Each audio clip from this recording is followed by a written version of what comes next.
Hey guys, कैसे हो आप लोग। Welcome back to our new video.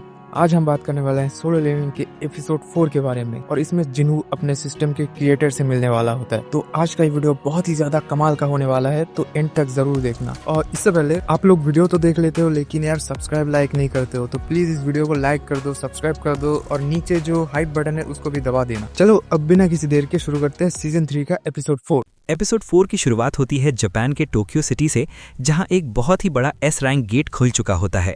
इस गेट का साइज इतना बड़ा होता है कि वो लगभग पूरे टोक्यो को घेर लेता है। आज तक किसी ने भी इतना बड़ा गेट नहीं देखा था। हमें दिखाया जाता है कि जापान के हंटर एसोसिएशन ने वहां देश के सारे बड़े बड़े गिल्ड्स को बुला रखा है। वहां पर हमें सोर्ड गिल्ड के मेंबर्स भी दिखते हैं, यानी गोटो ryuji के गिल्ड के बचे हुए हंटर्स जो जेजू आइलैंड रेड के बाद सर्वाइव कर पाए थे। लेकिन वहां उन्हें काफी हेट मिल रहा होता है। लोग उनके मुंह पर कुछ भी बोलकर चले जा रहे होते हैं। उसके बाद हंटर एसोसिएशन के मीटिंग रूम में इस गेट को लेकर डिस्कशन चल रहा होता है। सब लोग एक ही सवाल पूछ रहे होते हैं कि अब तक कोई भी हंटर गेट के अंदर क्यों नहीं गया। अगर डंजन ब्रेक हो गया तो क्या होगा। इस पर उनका चेयरमैन बोलता है कि सिर्फ एस रैंक हंटर्स काफ़ी नहीं होंगे।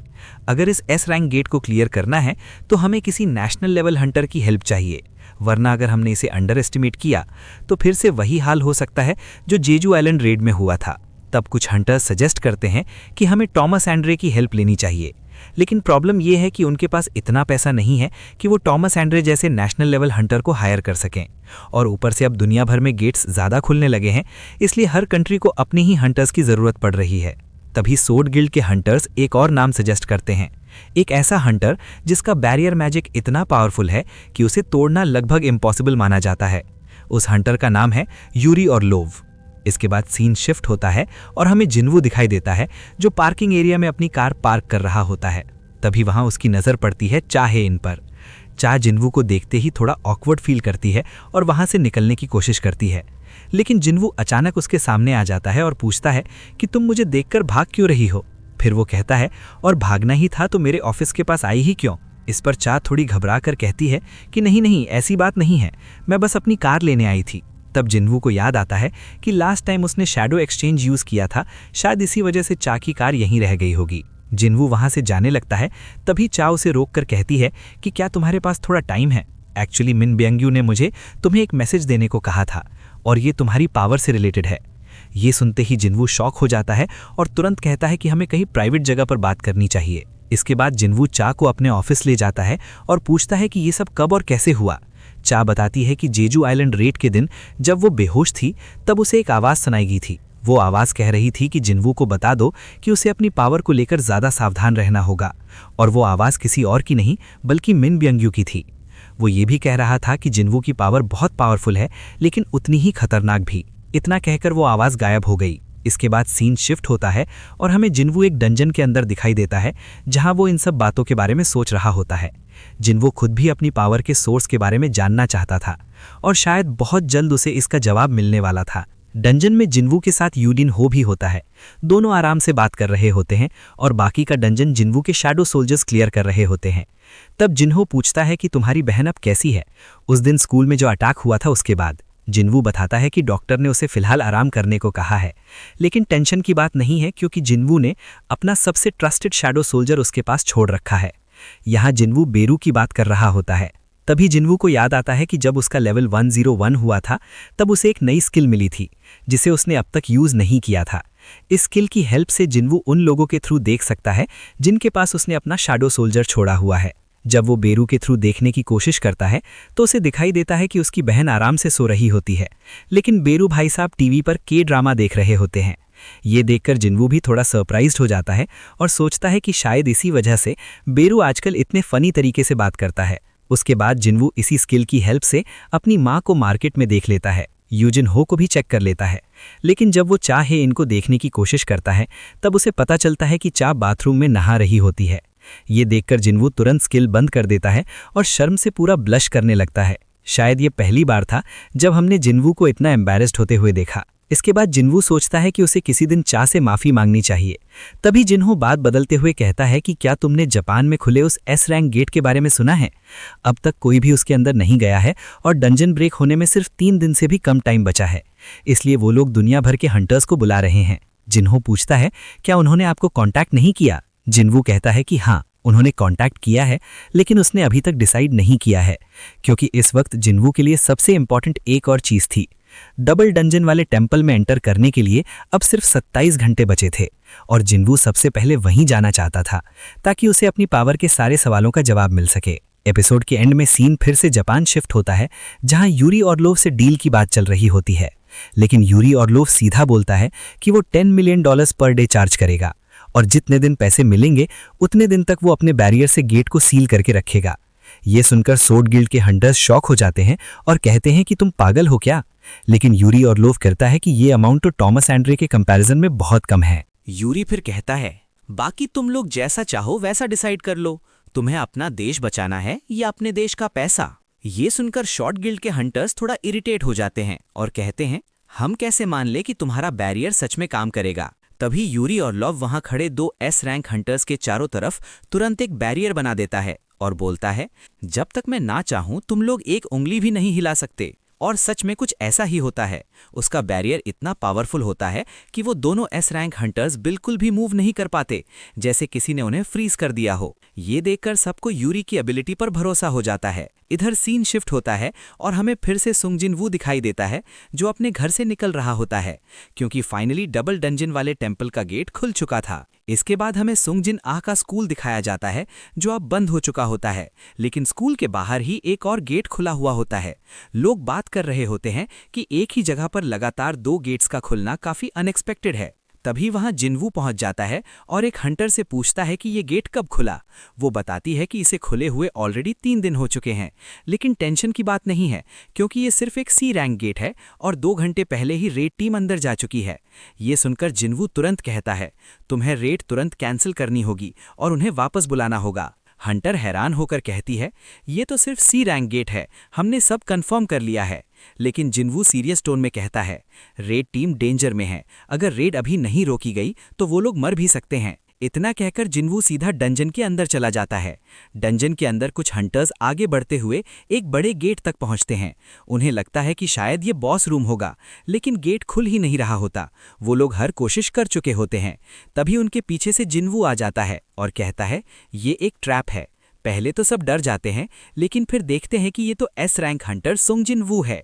वो पूछते हैं, आप यहाँ क्या कर रहे हैं? जिनवू शांत टोन में बोलता है, मैं एक्स्ट्रा बैकअप हूँ, इसके आगे का डंजन बहुत ज़्यादा डेंजरस है, तुम लोग वापस लौट जाओ, मैं संभाल लूंगा। इतना कहकर वो गेट के पास आता है। गेट लॉक्ड होता है, लेकिन जिनवू अपनी इन्वेंट्री से एक चाबी निकालता है और सिर्फ 2 सेकंड में गेट खोल देता है। ये देखकर सब हंटर्स शॉक हो जाते हैं। वो सोच रहे होते हैं कि हम इतनी देर से ट्राई कर रहे थे, लेकिन गेट नहीं खुला पाए, और जिनवू ने बस एक चाबी से तुरंत खोल दिया। जब जिनवू अंदर जाने लगता है तो उनके ग्रुप का लीडर बोलता है, इस डंजन का रेड राइट हमारे गिल्ड के पास है, आप हमें ऐसे छोड़कर जाने के लिए नहीं कह सकते। जिनवू कहता है, ठीक है, फिर मैं नहीं रोकूंगा, अगर किसी को अंदर जाना है तो जा सकता है। उनका लीडर कहता है कि वो अंदर जाएगा, लेकिन जैसे ही वो अंदर कदम रखता है, एक स्टैचू बिजली की स्पीड से उस पर अटैक करता है। अटैक लैंड होने से पहले ही जिनवू उसे पकड़कर बाहर खींच लेता है और उसकी जान बच जाती है। जिनवू फिर कहता है, अब भी अंदर जाना है? अंदर इससे भी खतरनाक मॉन्स्टर्स हैं, तुम लोग तुरंत बाहर जाओ और हंटर एसोसिएशन को इन्फॉर्म करो कि फिर से एक डबल डंजन खुल चुका है। ये कहकर जिनवू खुद अंदर चला जाता है, और जैसे ही वो अंदर एंटर करता है, गेट उसके पीछे बंद हो जाता है। अंदर आते ही जिनवू देखता है कि कुछ भी नहीं बदला, सब कुछ बिल्कुल वैसा ही है जैसे पहली बार था।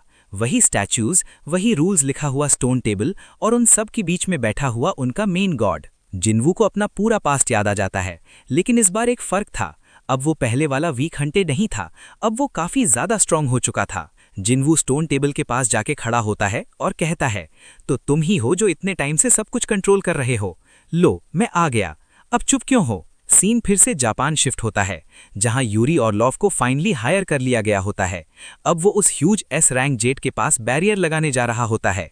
उसके आसपास मीडिया वाले भी खड़े होते हैं और उससे सवाल पूछ रहे होते हैं। यूरी बताता है कि वो गेट के चारों तरफ एक ह्यूज बैरियर बनाएगा ताकि कोई मॉन्स्टर बाहर ना आ सके, लेकिन उसके लिए उसे बहुत सारा माना चाहिए।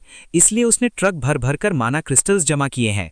उन्हें अब्जॉर्ब करके वो एक मैसिव बैरियर क्रिएट करेगा जो उसके नॉर्मल बैरियर से भी ज्यादा पावरफुल होगा। ये सब लाइव ब्रॉडकास्ट हो रहा होता है। हमें दिखाया जाता है कि कोरिया में गो गुन ही भी ये सब लाइव देख रहे होते हैं। उनके साथ वू जिनचुल नहीं होता है। तभी चेयरमैन पूछते हैं, जिनवू आजकल कहाँ है? जिनचुल बताता है कि फिलहाल वो किसी डंजन के अंदर है। दोनों बात करते हैं कि कैसे जिनवू का छोटा सा गिल्ड भी वो काम कर रहा है जो बड़ी बड़ी गिल्ड्स नहीं कर पा रही। तभी जिनचुल को एक अर्जेंट कॉल आता है। उसे पता चलता है कि एक डबल डंजन खुल चुका है और जिनवू उसके अंदर चला गया है। सीन फिर से डबल डंजन में शिफ्ट होता है। वहां स्टोन टेबल के पास बैठा हुआ स्टैचू यानी आर्किटेक्ट अपने बड़े बड़े पंख निकाल लेता है और वो स्टोन टेबल जिसमें रूल्स लिखे थे उसे तोड़ देता है। फिर वो कहता है, तुम फाइनली आ ही गए। जिनवू कहता है, तो तुमने ही मुझे यहाँ बुलाया था। आर्किटेक्ट कहता है, हाँ। जिनवू पूछता है, क्या तुम कोई मॉन्स्टर हो? आर्किटेक्ट मुस्कुरा कर कहता है, तुम्हारा सवाल गलत है। तुम्हें पूछना चाहिए, कौन हूं मैं और क्या हो तुम? फिर वो बोलता है, अब तुम्हारा फाइनल टेस्ट होने वाला है। अगर तुम जिंदा खड़े रहे तो मैं तुम्हारे सारे सवालों का जवाब दे दूंगा। वही तुम्हारा रिवॉर्ड होगा। तभी वहां की सारी मूर्तियां जिनवू को घेर लेती हैं। जिनवू भी रेडी हो जाता है और अपनी शैडो आर्मी को बुलाने की कोशिश करता है, लेकिन वो फेल हो जाता है। आर्किटेक्ट कहता है, तुम उनका इस्तेमाल नहीं कर सकते, तुम्हें अकेले ही लड़ना होगा। मैं तुम्हारी एबिलिटी टेस्ट करना चाहता हूं, ना कि तुम्हारे नौकरों की। यहां तक कि जिनवू पोशन भी यूज नहीं कर सकता था, न हेल्थ रिकवरी न शैडो एक्सचेंज करके बाहर निकल सकता था। टेस्ट खत्म होने तक वो यहीं फंसा रहने वाला था। स्टैच्यूज धीरे धीरे उसकी तरफ बढ़ने लगते हैं। जिनवू चेक करता है और देखता है कि वो अपनी इन्वेंट्री और वेपन्स यूज कर सकता है। वो सोचता है, फिर तो मैं इन्हें आराम से डिफीट कर दूंगा अकेले ही। तभी एक स्टैच्यू अपनी जाइंट स्वॉर्ड के साथ अटैक करता है। जिनवू तुरंत उस अटैक को डॉज करता है और एक पंच से उस स्वॉर्ड को तोड़ देता है। फिर उस टूटे हुए स्वॉर्ड के टुकड़ों को स्टैच्यू की तरफ फेंक देता है। एक टुकड़ा सीधा उसके सर के बीचों बीच घुस जाता है। जिनवू हवा में जंप करता है और एक पावरफुल किक से उस स्टैच्यू का सर तोड़ देता है। इसके बाद वो अपने डैगर्स निकालता है और एक के बाद एक बाकी स्टैच्यूज को डिस्ट्रॉय करना स्टार्ट कर देता है। स्टैच्यू स्ट्रांग भी होते हैं और उनका नंबर भी काफी ज्यादा होता है, लेकिन जिनवू को कोई फर्क नहीं पड़ रहा था। वो उन्हें ऐसे तोड़ रहा था जैसे ये सब उसके लिए बस एक वार्म अप हो, और उसके दिमाग में सिर्फ एक ही ख्याल चल रहा था, मैं इस पल का इंतजार बहुत दिनों से कर रहा था। ये सब देखकर आर्किटेक्ट भी थोड़ा इंप्रेस हो जाता है। वो कहता है, लगता है ये बात सच है, तुम काफी ज्यादा ग्रो कर चुके हो। इस ह्यूमन बॉडी के साथ तुमने जो पावर हासिल की है वो सच में काफी अमेजिंग है। फिर वो थोड़ा मुस्कुरा कर बोलता है, लेकिन अभी तो टेस्ट शुरू ही हुआ है, इतनी जल्दी मैं कोई जजमेंट नहीं दे सकता। तभी हमें दिखाई देता है कि जो सबसे बड़ा स्टैचू हमेशा बैठा रहता था वो धीरे से खड़ा हो जाता है और उसका साइज बाकी सभी स्टैचूज से लगभग 10 गुना बड़ा होता है। ऊपर आसमान में आर्किटेक्ट हवा में उड़ते हुए पूरी फाइट देख रहा होता है। वो जोर से बोलता है, अब वक्त आ गया है अपने गॉड को वर्शिप करने का। सीन शिफ्ट होता है कोरिया के हंटर एसोसिएशन चेयरमैन के ऑफिस में। वहां हमें दिखता है कि जापान का चेयरमैन उनसे मिलने आया हुआ है। उसका नाम मात्सुमोतो सोलो लेवलिंग होता है। मात्सुमोतो एक कॉन्ट्रैक्ट पेपर सामने रखकर कहता है, इस कॉन्ट्रैक्ट में लिखा है कि जेजू आइलैंड रेड में हमें जो मैजिक कोर्स मिलने वाले थे उनमें से एक भी हम नहीं लेंगे। ये सुनकर चेयरमैन हैरान हो जाते हैं और पूछते हैं, ऐसा क्यों? मात्सुमोतो कहता है, बदले में हमें सिर्फ एक चीज चाहिए, हमें संग जिनवू की हेल्प चाहिए उस एस रैंक गेट को क्लियर करने के लिए। चेयरमैन शांत टोन में बोलते हैं, उसमें हम कोई मदद नहीं कर सकते, जिनवू हंटर एसोसिएशन का मेंबर नहीं है। लेकिन मात्सुमोतो फिर भी कहता है, मैं समझता हूं, और हम ये भी जानते हैं कि आपकी परमिशन के बिना हम डायरेक्टली जिनवू से कांटेक्ट नहीं कर सकते। हम आपसे ये नहीं कह रहे कि आप हमारी तरफ से उससे बात करें, हम सिर्फ इतना चाहते हैं कि हमें उससे मिलकर निगोशिएट करने का एक मौका दिया जाए। चेयरमैन ये सब सुनकर सोच में पड़ जाते हैं। उनके दिमाग में एक सवाल चल रहा होता है, क्या सच में गोतो र्यूजी के मरने के बाद जापान में पावरफुल एस रैंक हंटर्स की कमी हो गई है? ऑफर बुरा नहीं था, लेकिन कुछ तो गड़बड़ जरूर थी। अब तक दोनों देशों के ट्रांसलेटर्स के थ्रू बात हो रही थी। तभी चेयरमैन कहते हैं, चलिए पहले ट्रांसलेटर्स को बाहर भेज देते हैं। ये सुनकर मात्सुमोतो थोड़ा शॉक हो जाता है, आपको जापानीज आती है? चेयरमैन हल्की सी स्माइल के साथ कहते हैं, हाँ, जब मैं छोटा था तब मेरे फादर का जापान में एक छोटा सा बिजनेस हुआ करता था। इसके बाद रूम में सिर्फ दोनों चेयरमैन रह जाते हैं। फिर कोरियन चेयरमैन सीरियस टोन में बोलते हैं, अगर तुम यहाँ कोई ट्रिक करने आए हो तो अभी इसी वक्त यहाँ से चले जाओ। मात्सुमोतो कंफ्यूज हो जाता है, ये आप क्या कह रहे हैं? चेयरमैन कहते हैं, मुझे पता है शॉर्ट गिल्ड ने तुमसे अपना रिश्ता तोड़ लिया है। ये सुनकर मात्सुमोतो का गुस्सा फट पड़ता है, तुम्हें ये सब कैसे पता? चेयरमैन शांत रहकर कहते हैं, ये तो ऑब्वियस है, उन्होंने हंटर एसोसिएशन से फंडिंग लेना बंद कर दिया है और सिर्फ गवर्नमेंट सब्सिडी पर चल रहे हैं। फिर चेयरमैन एक छोटा सा ट्रांस रिसीवर डिवाइस निकालते हैं और कहते हैं, ये जापान का ही डिवाइस है जो हमें गोतो की टीम के पास से मिला था। मतलब गोतो और मात्सुमोटो के बीच हुई सारी बातें रिकॉर्ड हो चुकी थीं। चेयरमैन गुस्से में बोलते हैं, क्या तुम्हें सच में लगा कि हम नोटिस नहीं करेंगे? ये कहकर वो उस डिवाइस को तोड़ देते हैं और बोलते हैं, तुम्हारी इन सब ट्रिक्स की वजह से तुमने अपनी रेपुटेशन खराब कर ली है। तुमने ना सिर्फ अपने देश को बल्कि पूरे एशिया को खतरे में डाल दिया है। सच तो ये है कि तुम्हें जिनवू को थैंक यू बोलना चाहिए। सीन फिर से डबल डंजन में शिफ्ट होता है, जहां संग जिनवू अभी भी स्टैचूज से लड़ रहा होता है। लेकिन अजीब बात यह थी कि स्टैचूज खत्म होने का नाम ही नहीं ले रहे थे। एक वक्त आता है जब जिनवू कई स्टैचूज के बीच में फंस जाता है और उसके पीछे वो जायंट स्टैचू भी खड़ा होता है। सब एक साथ अटैक करने लगते हैं। जिनवू समझ जाता है कि अब वो सब अटैक्स एक साथ डॉज नहीं कर सकता, इसलिए वो अपनी डोमिनेटर्स टच एबिलिटी यूज करता है और एक साथ कई स्टैचूज को पकड़ लेता है। लेकिन तभी जायंट स्टैचू अपनी आंखों से एक पावरफुल लेजर बीम चला देता है। लेजर सामने खड़े स्टैचूज को चीरते हुए सीधा जिनवू तक पहुंच जाती है। डायरेक्ट हिट लेने के बाद भी जिनवू सरवाइव कर जाता है। उसके बाद जायंट स्टैचू अपने पैर से जिनवू को कुचलने की कोशिश करता है, लेकिन जिनवू अपनी स्पीड और भी बढ़ा देता है और सीधा उसके सर की तरफ जंप कर जाता है। स्टैचू उसे देख लेता है और फिर से लेजर अटैक करने वाला होता है, लेकिन जिनवू साइड में डॉज करके उसके सर तक पहुंच जाता है। वो अपने दोनों डैगर से एक पावरफुल अटैक करता है, लेकिन स्टैचू पर उसका ज्यादा असर नहीं होता, बस हल्का सा क्रैक पड़ता है। जिनवू हार नहीं मानता। वो सोचता है, अगर मैं इसे डैगर से नहीं काट सकता तो अपने हाथों से तोड़ दूंगा। फिर वो उसके फेस पर चढ़ जाता है और एक जबरदस्त पंच मारता है। एक पंच, फिर दूसरा, फिर तीसरा, लगातार पंचेस की बारिश होने लगती है और धीरे धीरे उस स्टैचू का फेस टूटने लगता है। आखिरकार एक फाइनल पंच के साथ वो जायंट स्टैचू जमीन पर गिर जाता है। फाइट के दौरान जिनवू का लेवल 103 भी हो चुका होता है, मतलब अब वो पहले से भी ज्यादा पावरफुल हो गया था। इसके बाद वो बचे हुए छोटे स्टैचूज को भी खत्म कर देता है। ये सब देखकर आर्किटेक्ट फिर से इंप्रेस हो जाता है। वो कहता है, बहुत बढ़िया, तुम सच में काफी स्ट्रांग हो, मैं मान गया।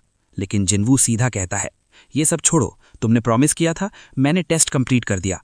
आर्किटेक्ट हल्की सी स्माइल के साथ बोलता है, टेस्ट अभी खत्म नहीं हुआ, ध्यान से देखो, मैं अभी भी खड़ा हूं। तुम्हारा फाइनल टेस्ट मैं हूं, तुम्हें मुझे हराना होगा।